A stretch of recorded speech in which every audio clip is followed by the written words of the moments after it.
I got involved in church early. I was born in the same church my dad was born in. So church for me personally was part of my upbringing. But later on in my teenage years, I eventually wasn't in church at all. And I didn't want to be in church until things just were so overwhelming and not working out in my life. I realized literally the only option I had was to go back to church. That's what brought me to Mount Zion the first time at 20 years old. I started coming to Mount Zion when I was 11 years old, and they had a Thursday night hangout. I knew there was something different about the people at Mount Zion.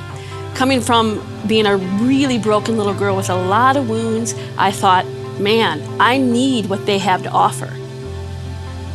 What gave me the strength to stay at Mount Zion and to plant my roots? It's not only the preached word and the presence of God, but it literally was the actual people in the church and the way, without regard, they treated me and welcomed me into their lives. What kept me plugged into the church was the hope that my life could be different. I could do things different than what I experienced with my family, and I have a wonderful family, but they were limited. I love the safe feeling that I felt when I came into the building. I love the fact that everyone loved me, regardless of my background and where I came from. And I really did too.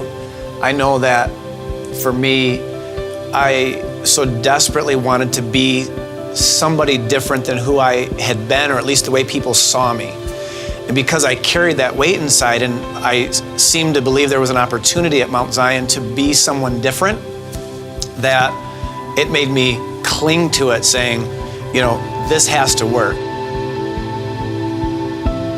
Being a family in ministry to us means, that we're just involved in the church. We're giving our talent and time, and the ultimate goal of that is just, to serve the purpose God has for us and be able to go out and be the light and minister to, others.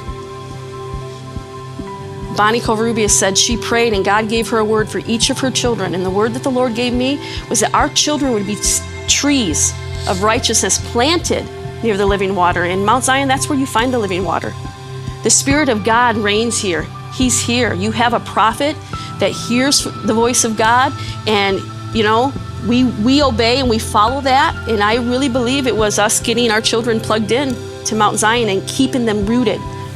We realized one fundamental thing, which was if there was any hope for our children to be any different than the experiences we had, then they were going to have to be planted and grow at Mount Zion. So the success, to put it in one little capsule, is good leadership. It was the leadership of the elders of this church that I personally attribute the success, if you want to use that word, of our children. Just like Pastor Lauren was saying, the first 40 years was the foundations, the roots digging deep. That was me. And now the branches, they're sprouting, they're growing. And our desire as parents is I want to see our children go further in the things of God than even we reach. I want to say something to the parents that do perhaps believe that it can't come together for them. I think one of the things that makes you start to grow up is having your own kids. And then you start realizing, I've got to grow up.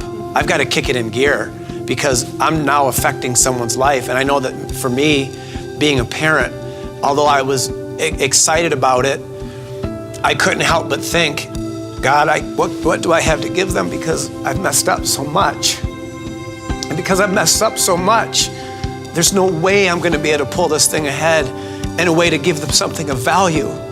So I would read a scripture that says, a good man gives something to his children's children. And I would think, I'm not going to be able to do that. That's what good men do.